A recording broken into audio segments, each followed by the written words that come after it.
ایک بار پھر انہوں نے جو جنرل یحییٰ خان سے تشبیہ دی ہے.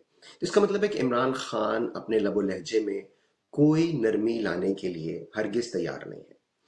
وہ جو ان کا اسٹانس ہے وہ اسی طرح سے.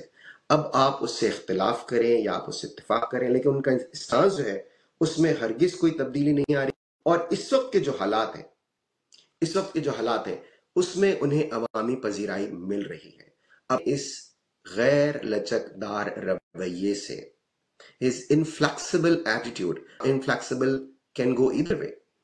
اگر آپ پرنسپلز پر تو انفلیکسیبل ایٹیٹیوڈ آپ کو بہت گلوریفائی کر سکتا ہے، جو کہ اس وقت عمران خان کے ساتھ ہو رہا ہے.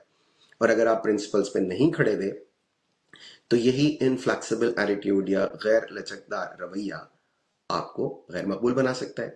عمران خان کے معاملے میں آ رہا ہے کہ جو انہوں نے رویہ اپنایا ہے he is getting traction with the general public. عوامی رائے عامہ کی تائید مل رہی ہے اور اسی لیے وہ اس پر ڈٹے ہوئے ہیں.